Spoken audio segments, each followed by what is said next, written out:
All right, we're on. Okay. Morning, everyone. Morning, teacher. Sorry, Sylvia. Okay. Well, here we are at lesson number 6. Got one more to go next Sunday. Wow. It's our last one, and we will have made our way through the Turkish Delights. All right. So, thank you all for sticking with me. I think we got almost the same amount of people now as we had at the beginning. And here comes a few more. You guys want a paper? So today we're going to do Paul's journey to Rome. Remember, we finished up last time with his 3rd missionary journey, and he's back in Jerusalem. And now we're going to do his journey from there to Rome.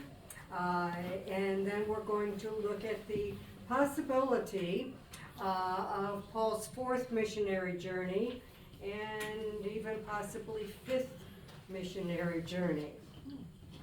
I should say, I'm going to say it sometime, so I might as well say it now, that if you are doing fact-checking, even in the handout that I gave you, the facts do not always agree, because we've got timelines, and depending on the scholar that I referenced for the various timelines, you're not going to see dates exactly the same. And once we get into the 4th missionary journey, we are outside of the book of Acts. And so some of it is based on 1st century non-scriptural evidence, but an awful lot of it is 2nd, 3rd, 4th century. So you're talking 300 to 400 years after the events. And then we get into even more speculative of traditions, some of which didn't even originate in the area that we'll talk about until the 8th century. So as the traditions or the writings became later and later, how much do you believe them? But I also need to preface that with saying that their information sources and how they relate history and events was far different than ours. We go look things up on Google. When I was growing up, you went to the library, looked it up in an encyclopedia. For them, an awful lot of it was oral. And so their minds were trained much better than ours for remembering and passing on information accurately.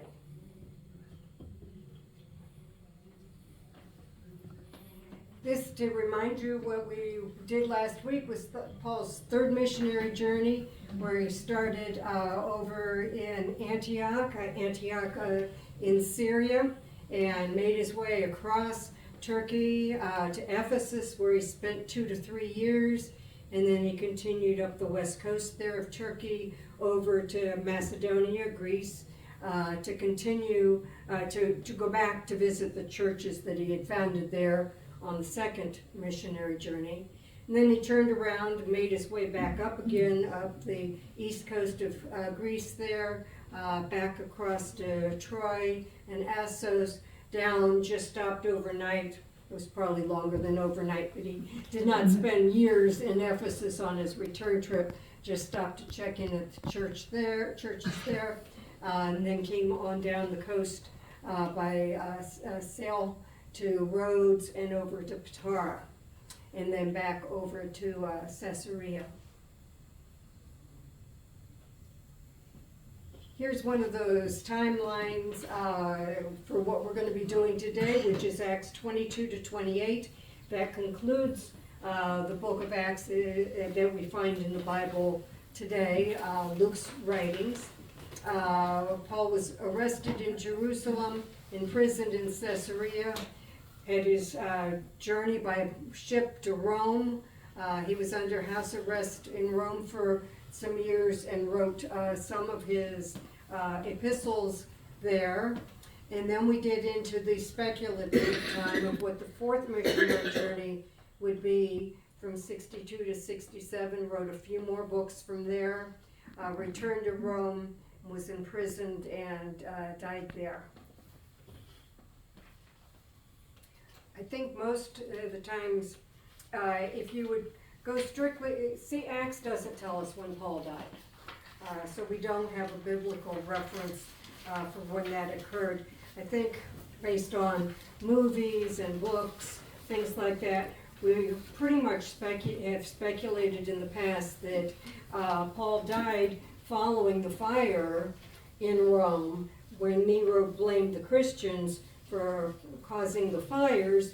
And that was, we know from extra scriptural material that was in 64 AD.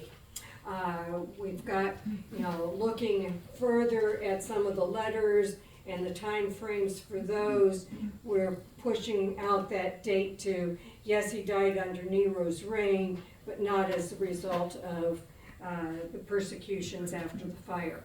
In fact, it's probably he wasn't even in Rome or even in Italy, what's now Italy at the time. What he would have been about 60-ish or so? That would have been. What I mean, because I don't know when he was He born. would have been about 60. Yeah. Probably about. He was born very early in the first century. Okay. Because we know, we know he was a young man in 30 when Stephen was killed, because he was the one that was standing there collecting the clothes, and so he would have been at least, you would guess, 18 to 20, because, as a young man, possibly even older at that time. So probably 10 AD would have been the latest that he was born. So 50 to 60 by this time, which is pretty old for. I was gonna say that's those not too times. bad back then. Here's another way of looking at that same timeline. Again, they may not line up the dates exactly with the other reference that I've got there. So you can fact check and decide it's this date, but you're just as likely to be wrong as I am. So. Does it really matter? And it doesn't. The dates don't matter.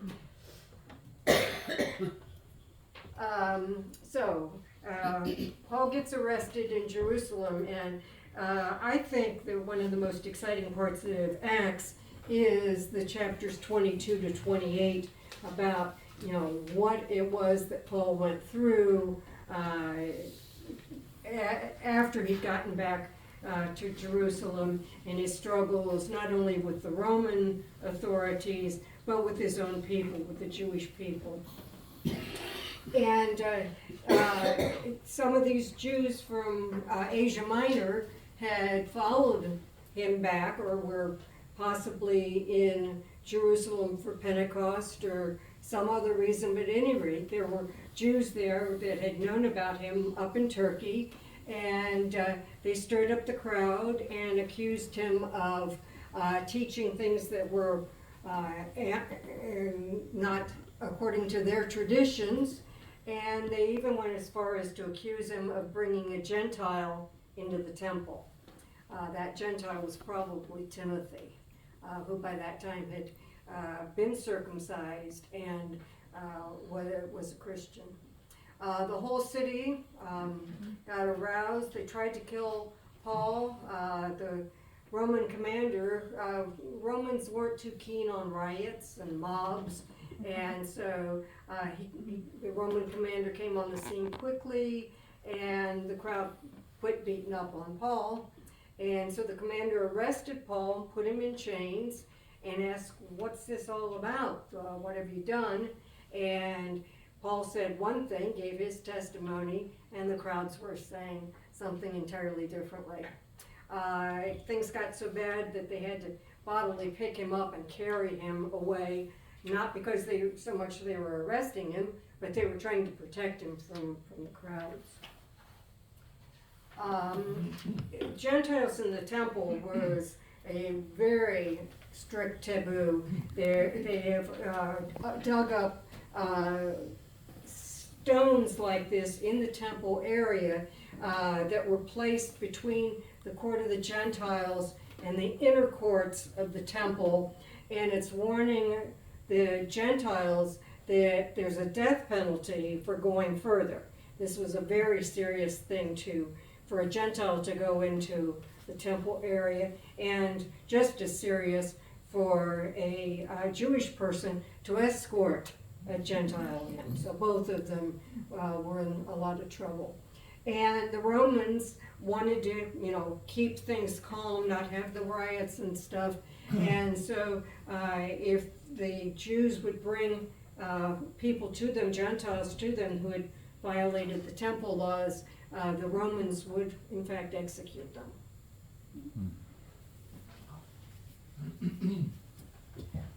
Here's the temple at the time of the events, and you see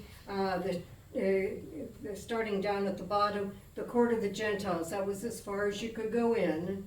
And then as you moved up, the court of Israel for the men, the women's court, because the women couldn't even go in as far as the men could go, a gate, and then the altar, then a court where only the priests could go, not even all the men, the Jewish men could go in to that area. And then you have Solomon's porch that kind of skirted around the outside of the building. And so Paul speaks up to the commander, who mistook him for an Egyptian terrorist. And for some reason, the commander let him go ahead and speak to the crowd. And his defense, which is things that he had written several times, was his defense at least 2 more times in the book of Acts, that he was a Jew from Tarsus. He had studied under Gamaliel. He had persecuted Christians in his first part of his life, in his young life. He told them about the road to Damascus experience, and that he had been sent to preach to the Gentiles. So that was his defense, and he repeats this defense on other occasions. And the response from the Jewish people was they got all riled up again. They didn't like this.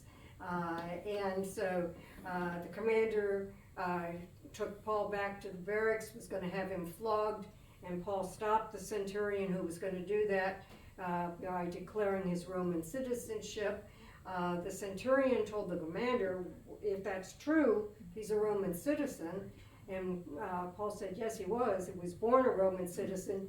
And the commander says, I had to buy my citizenship. So that was 2 ways that you could become a Roman citizen. And so he was alarmed that he had put this Roman citizen in chains and released him.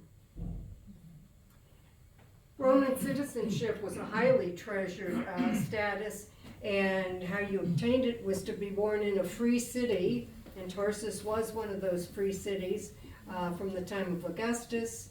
You could pay a large amount of money to become a citizen, or you could have served an extended period of time in the military.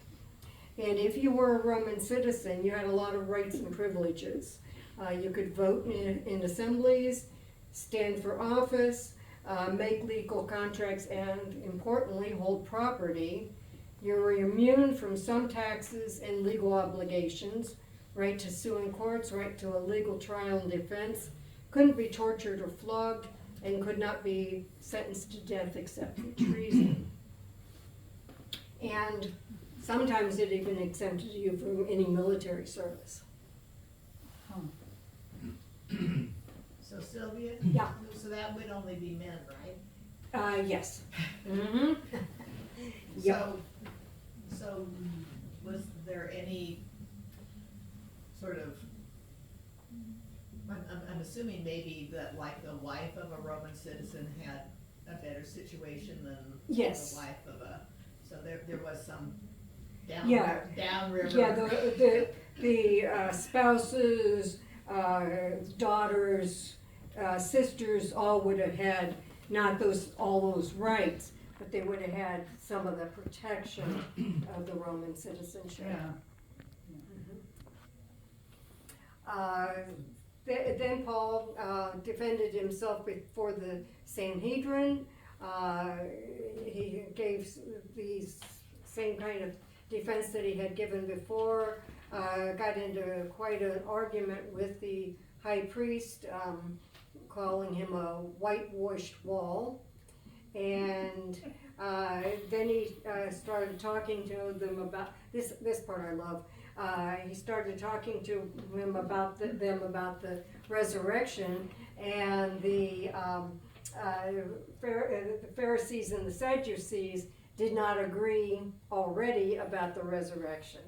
And so, it kind of, you guys now fight, and he just kind of backing himself out of the situation.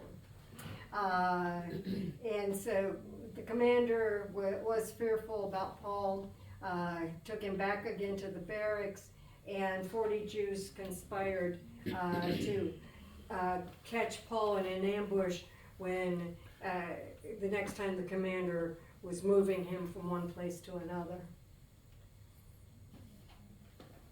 So the commander decided it was best to get Paul out of town, and so he ordered an escort of 200 soldiers, 70 horsemen, and 200 spearmen to leave at night to take one person up to Caesarea, about 100 miles maybe, if that's 70 miles. And he sent a letter along to the governor up there, Felix, about why, what had caused, this person to be under guard, and outlining the things that we've already talked about. And he was put under guard at Herod's palace, and he met with Governor Felix several times over the next 2 years. And there's Herod's palace at Caesarea, right on the water.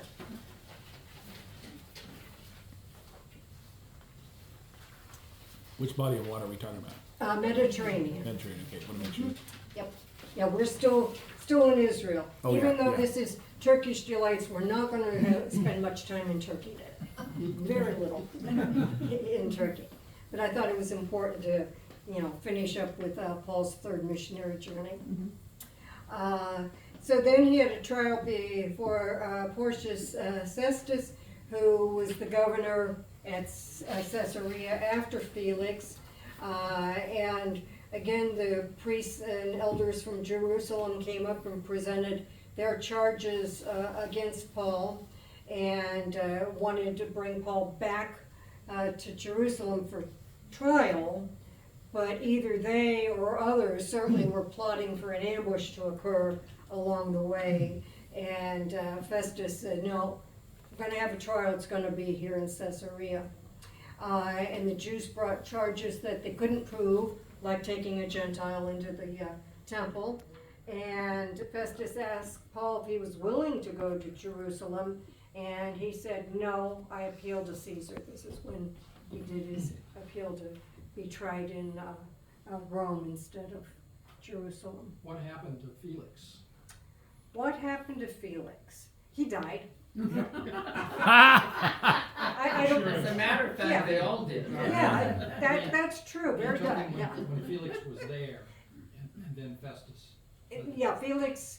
So I really don't know. I don't know. It was a cycle through of governorship. This would have been all during Nero's reign, so it wasn't a change in emperor that would have caused it. But it could have just been a cyclical thing, or it could have been that he was replaced because of his death.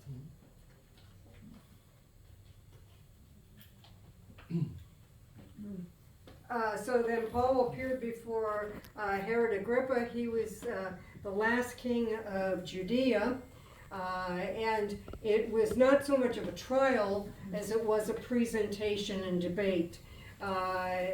Festus presented Paul to Herod, and Festus was going, I'm not really sure what this is all about. I don't have charges or anything, so it wasn't really a trial. And again, Paul's defense was that he was a devout Jew, told his story, and there was exchange, a conversation between Herod and Paul, and Herod decided that Paul could have been released if he hadn't been made the appeal to Rome. So.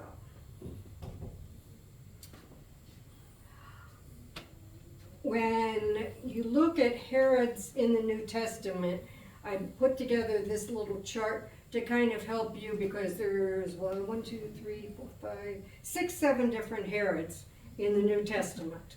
They're all related. I've got a genealogy.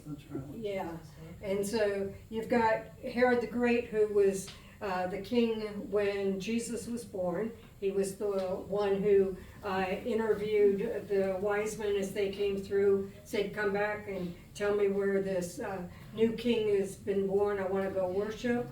And then you've got another Herod who was the king, father of Salome.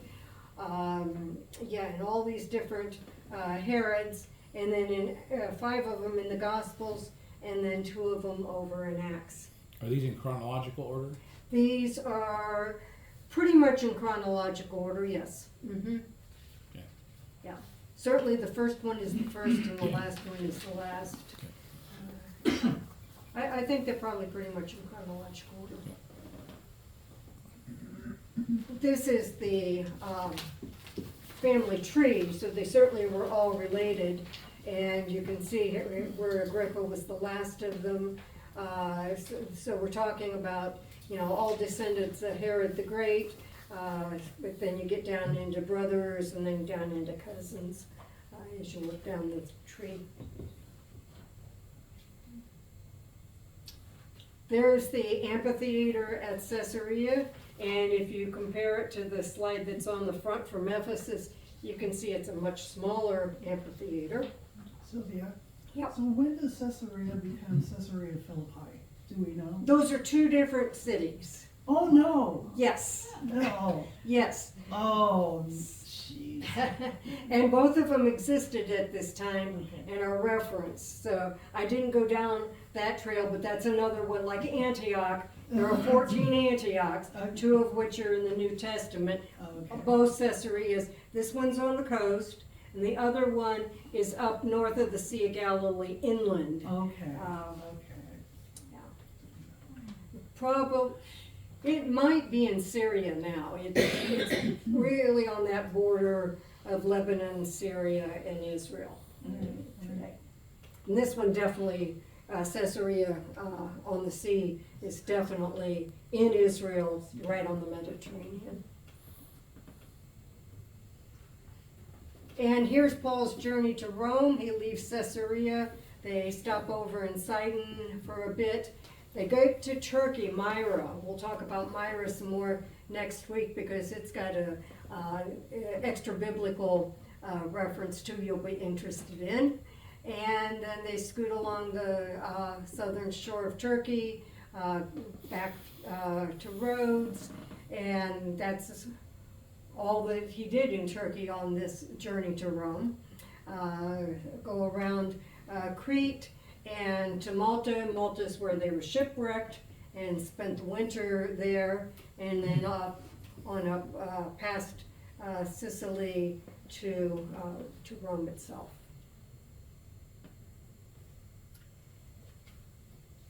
Pretty much that's what I said there. Changed the ships. The shipwreck stayed 3 months in Malta.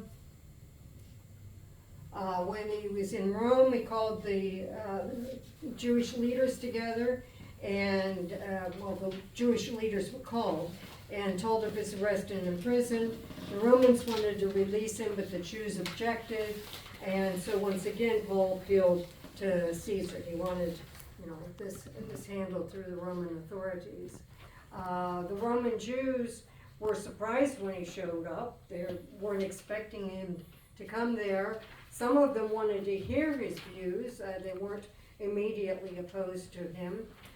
They came to Paul's home. He, identified who he was, what his history was, and he taught them scripture, taught them about Jesus from the law and the prophets, and some believed and some didn't.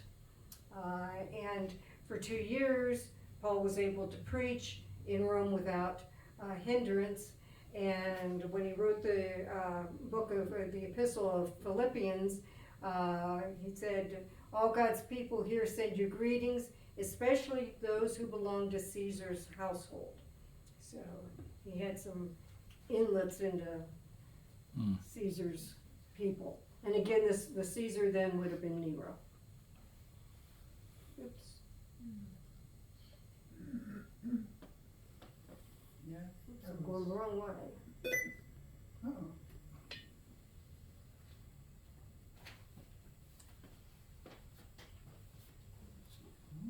Okay. I'm gonna do this. Maybe we'll do it. Oh, it's saying something. Commercial announcement. Talk among yourselves. What happened? It's not even on your screen anymore. No. Yeah, just close that out. Why don't we hit the whole page up or down? Yeah, I can't see this. Or we can close it and start it Yeah, over. I'm gonna close it all out and Yeah. start over. Yeah, okay. I'd gotten so comfortable touching these buttons that I Yeah. touched the wrong one. At least you didn't delete it. That's true. But I've got 2 more backups. Oh, there you go. Alright. You've been burned, huh? Oh, yeah. There we go.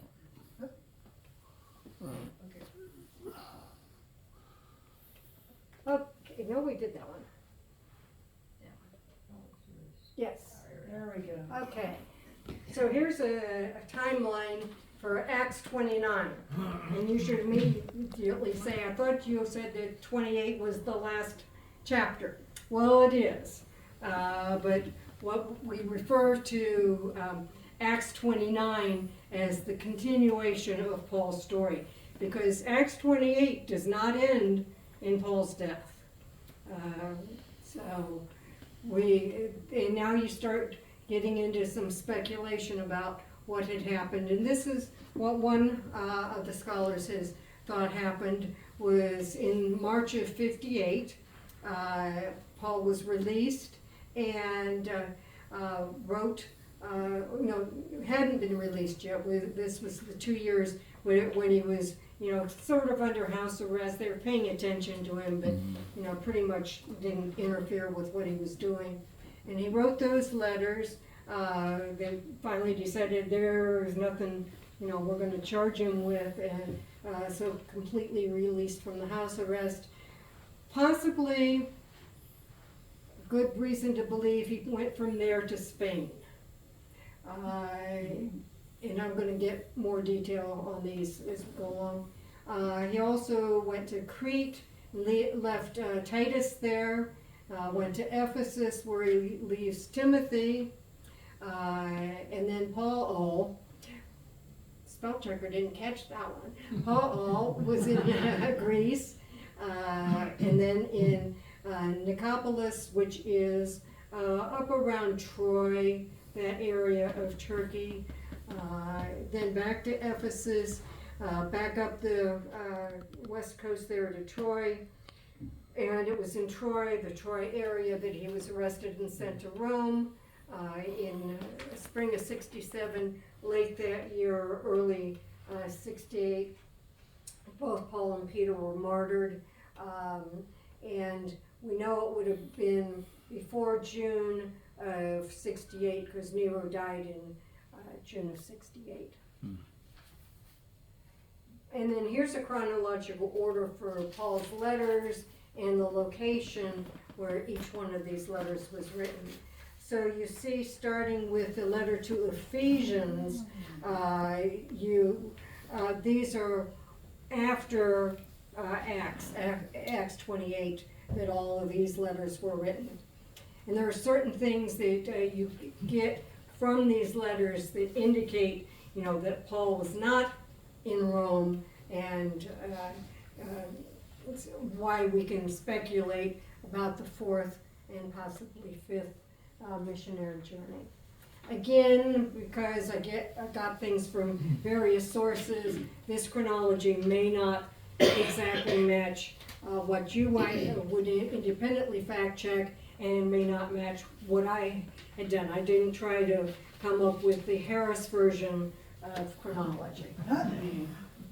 And Thessalonians was written in Corinth, and Corinthians was written in Ephesus. And Yeah. it's supposed to be what I think it's supposed to be, you know, it should be. Well, well, no, because he was living in Corinth at the time and writing a letter.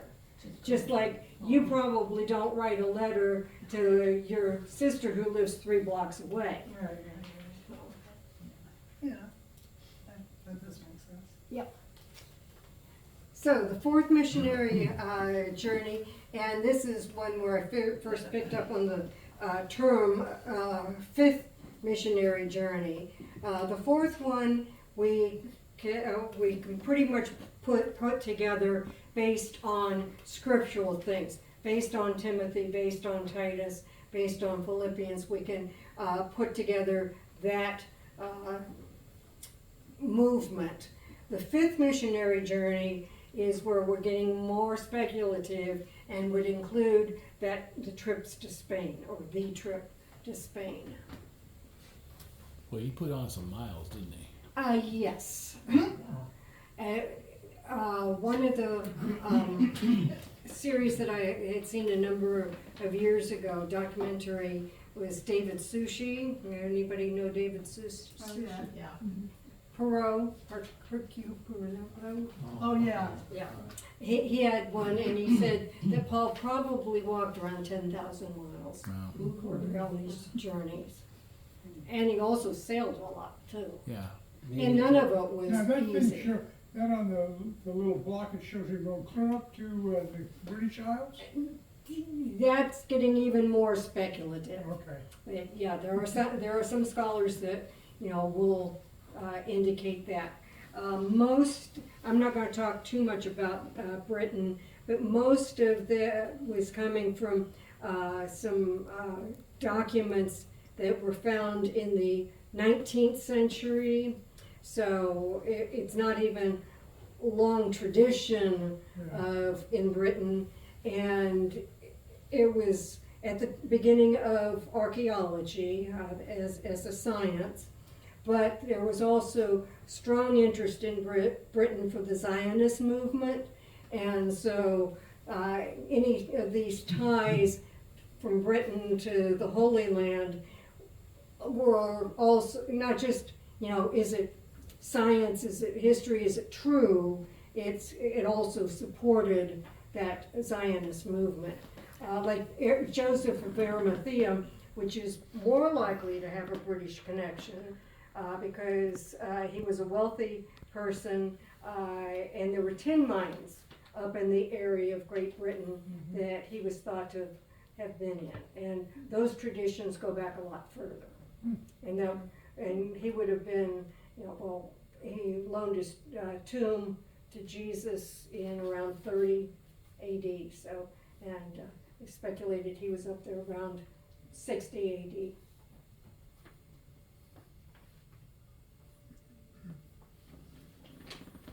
So, kind of said this, it's based on references in later letters and early Christian historians. We knew early on in Acts that Paul was hoping to go to Spain, and actually from Romans 15 is where that was. But he plans to go to Spain, and his letters to Timothy, both Timothy 1 and 2, and Titus, were written after Acts, and they talk about further travel plans. And then in the 1st century, 96 AD, Clement of Rome, who was a disciple of Paul, said that Paul was 7 times in bonds, had been driven into exile, had been stoned, had preached in the East and the West.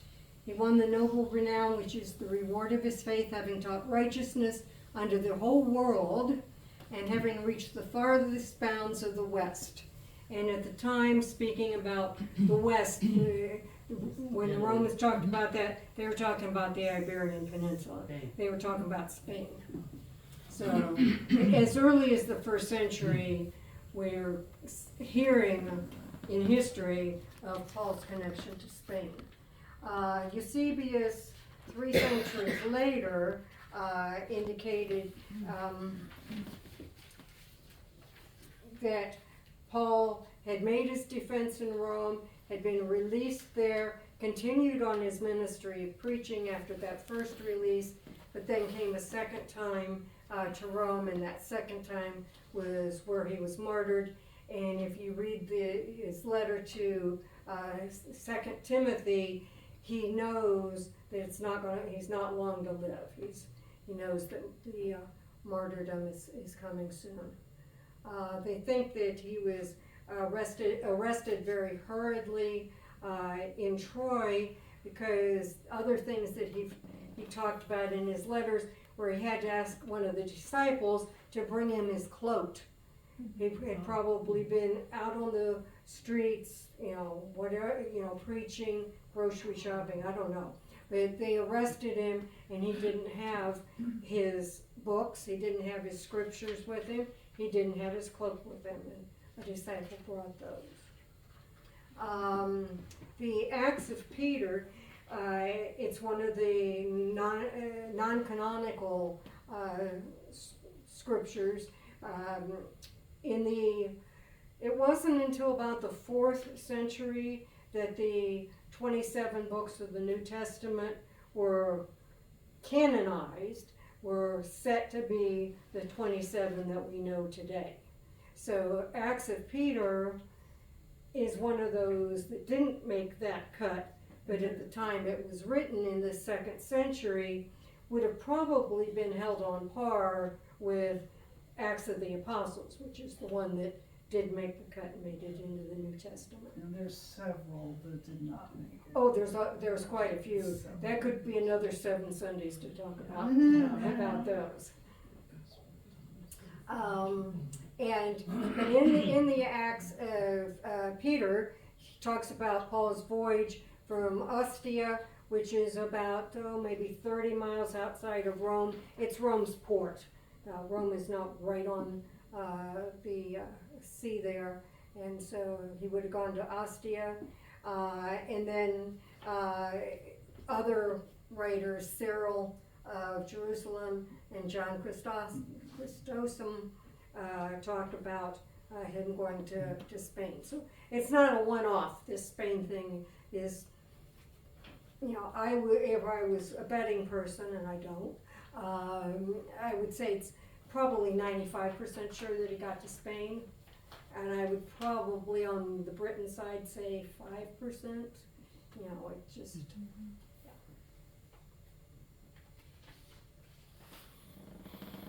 And I'd give the same 95% to did he make it out of Rome the first time. And I'm pretty much convinced by some of this with the letters and so forth that he did make it out from that first house confinement. Here are some of the events that occurred. He appeared before Nero. 4 years he spent in Spain. Went to Crete, went to Ephesus, went to Necropolis, Ephesus again, which is interesting because Acts tells us that when he left Ephesus, he had told the elders there he'd never see them again. Well, at the time Acts was written, he hadn't ever seen them again, but apparently, if you follow along through these other writings, he did make it back, and it seems to be one of his favorite locations. He spent a lot of time in Ephesus and also made some trips back there. He was arrested, possibly on Nero's orders, and Nero was in Greece to participate, not watch, participate in the Olympic Games. I guess if you're an emperor, you can Do what you want. So Paul was sent to Rome and martyred probably about the same time as Peter, 67, 68 AD. We talked a bit about Britain. It's pretty inconclusive that he got that far.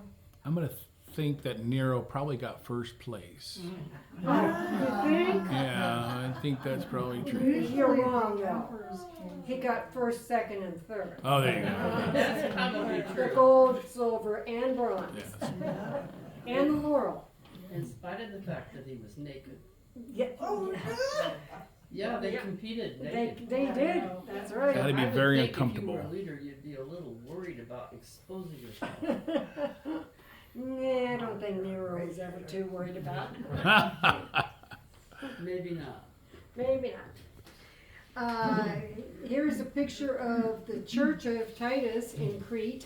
Remember, Paul left Titus in Crete, and when we were there, that's what we see of the remains of it. So that church goes back quite a ways. Here's a synagogue in Ostia, What's and left of it. what's left of it. Yeah. Yeah. Ostia is pretty cool because somewhat like Ephesus, it's much closer to the sea than Ephesus is, but still it lost its importance over time, and so it's a real good place for an archaeology dig, a good place to go and walk around. I think we spent like 2-3 hours just walking Oh, in Ostia. The synagogue was there at Paul's time. More than likely, he visited the synagogue because that was his habit, was whenever he went to a new town, he'd go to the synagogue first. well, yeah. So, that's, Just look at the design that's in that floor that's still there. yes, It's amazing. Oh, Those yeah. things were still there. yeah. Somehow they survived all the weather and This- all Yeah. the people. I got tile in my kitchen that's only 15 years old. It's broken already. It's like, Yeah, that's look a at 1,000 years old or 2,000 years old. 2000. Yeah. Mm-hmm. Oh, yeah, if you like mosaics, there are some wonderful mosaics in certainly Turkey, some in Britain that I've seen. Sicily's got a really wonderful Roman villa with the mosaics in. They haven't been moved to a museum. They've got catwalks above them, and you're walking over That's and so looking cool. down over those. And our The technology is more mosaics advanced. with all the color and stuff in the last few years that they've dug up around Pompeii. Mm-hmm. They're just like they were when the mountain blue, because it was preserved. Yeah. So it's got all the vivid All colors the- and yes. Yeah. amazing. Yep. Here's another picture from Ostia, one of the gates. And here we'll talk about traditions of Paul in Spain. The Spanish traditions all occur after the 7th century. So while we can pretty much speculate and say with, my number was 95% confidence that Paul got to Spain, we really don't have anything that says what he did when he was there, not from the first 6th century authors. So these traditions have all come later, but we can say is that he most likely sailed from Ostia to modern day Tarragona. I figured that must be where you buy your tarragon, I don't know. Most likely sailed to there. It's possible he sailed to Cadiz. Those are two major port towns that were serviced out of Ostia, so that's a good reason to speculate that. There's a cloister from the 19th century at a diocesan seminary that's supposed to be where Paul preached. In 1963, they put up a statue of Paul outside the cathedral that was celebrated the 1900th anniversary of his visit to the city. The co-patron saint, here's a tie to Turkey, the co-patron saint is Tekla, who was one of Paul's disciples, female disciple, and with him in Iconium. Iconium, of course, is there in the middle of Turkey. Her story, this is one that's worthwhile going in reading about. She heard Paul, she was in her room, and heard Paul preaching and became so convinced of what he was saying that she decided to become a disciple, decided to become celibate, which didn't really please her father or her fiance. And so she was martyred, I think 3 times before she actually died of the martyrdom. I mean, they tried to burn her, they tried to stone her, and I think they finally beheaded her. But after quite a while of being a preacher, one of the female preachers from the 1st century, and then I think she certainly has a church there in Iconium. Went to visit that, and I think that's where she ended up eventually being buried. And you pronounce it Thekla? Is that right? Tekla. Tekla. The Oh, okay. H just becomes T. Tekla. Tekla. You know, it just goes to show you, we've never heard of her. I mean, most of us Most have of us never heard haven't, her. right? No. And that was pretty important. She was pretty, yeah, certainly in that Like part. a lot of women.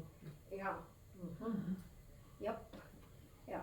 Yeah, and just goes to show, you know, sometimes Paul gets smacked with the charge of misogyny. No, he treated women disciples, you know, equally. You know, Apparently. I mean, he would examine them, make sure that, you know, what they were preaching was correct, but he did that with the men too. But then, you know, she was licensed, she was checkmarked that she was able to preach. He never tried to stop her. There was a little town southwest of Tarragona, which is, for your reference, about 60 miles to the west of Barcelona. So it gives you an idea where that is in Spain. And tradition, they have a tradition of Paul founding the church there and consecrating its first bishop. How am I doing, Mark? Oh, I think we're good. Okay, yeah. Yeah. And then there's this city in Spain called Ecija. I'm not sure how that's pronounced. I can do a little better with the Astigas, which was its former name. It's near Seville, and they have a tradition that Paul didn't sail to Tarragona, but he sailed to Cadiz, which is on the south coast of Spain, and if my memory serves me right, is through the Straits of Gibraltar. So, It is. okay, thank you. Yeah, so he had to go through that to get there, and it was the home of a disciple called Herodias, who Paul had consecrated as the first bishop in Athens. Herodias invited Paul to come to his hometown, you know, next time he stopped off in Spain, and that may be why Paul was so interested. It might have been his motivation for wanting to see Spain, because of this disciple Herodias. And here's an altarpiece from Tarragona, showing Tekla with the angels and things. And there's this altarpiece has about 6 or 8 different ones, and they are all, you know, she is co-patron saint of that city, still co-patron saint. And all of them are images showing Tekla's life. They're amazingly artistic. I mean, Yes. a lot of Detail. Detail. And this is 1400, so wow. yeah. Kind of surprised they lift her so uncovered, like in the what it looks like uncovered at least. Yes. Yeah. Yeah, you're right. I thought- Yeah, because you can see a belly button on Yeah, I would have thought that would have been like, ooh, so too much skin, you know? Depending on the time, yeah. Yeah, for the Middle Ages, that is a lot of skin. And here are some references.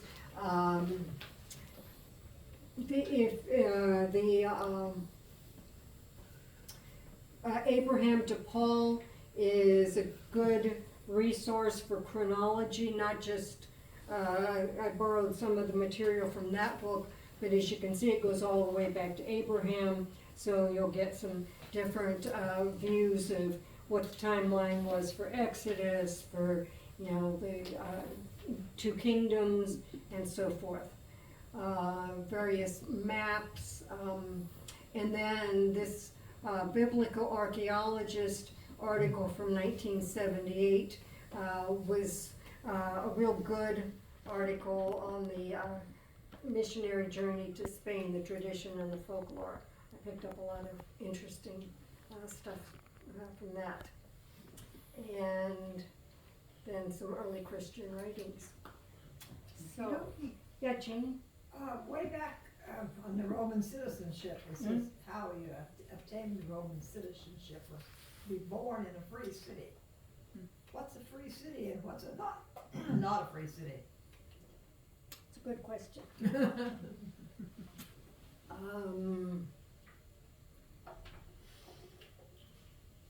I don't know. Howard's gonna Google it for me. I was trying to find where we were. Okay, yeah. So, I'm sorry, Jeannie, I don't really know. does that mean, so when Rome took over an area, right? Mhm. That didn't make those people automatic citizens. No. They had to go through all that process Yeah, if they wanted and to. that may be, A difference, that's what I was that wondering. might be the difference of what a free city is, one that had regained some semi-autonomy, as opposed to just, you know, being a city completely under control of the Romans. Jerusalem almost assuredly was not a free city. Mhm. Other questions? I have a question that's Yeah. sort of maybe odd. We don't think of Turkey as being a Christian country these days, I don't believe. That you're right, most people would not consider it that. And given the history of the church there, that might seem a little strange. Very much so, and that's perfect lead into next week, because we're going to look at the first millennium of Turkish history, which is Christian history.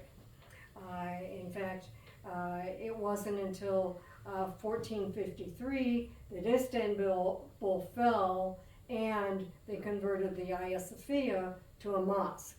Yeah, the And then- Ottomans took over. Yeah, when the Ottoman Empire took over. And it was within our lifetimes, within this century, that the Hagia Sophia has gone from being a museum back to being a mosque again.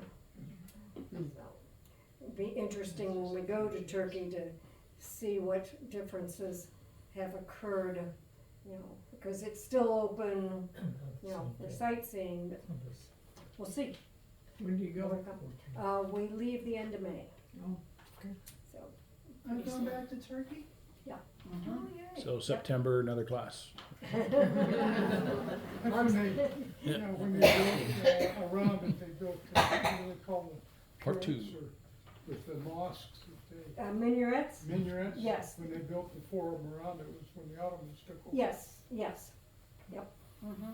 It was only 1,000 years old when the Ottomans came. There's a great Yeah. song about that.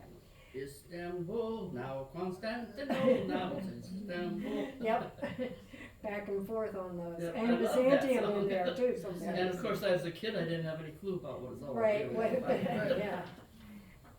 But back to Don's question, next week we'll talk about the ecumenical councils that occurred to Turkey, all of the councils that were post-scriptural, so I don't include the Council of Jerusalem. All of the other ones were held in Turkey, following the conversion of the Roman Empire to Christianity. So you got Constantinople a couple times, Ephesus, of course the one you're most familiar with is Nicaea. We'll talk about those, and we'll hit a couple of the places that I haven't hit before, including, here's the cliffhanger, Myra, hearing what the connection is with Myra. Okay. Thank you. Sounds intriguing.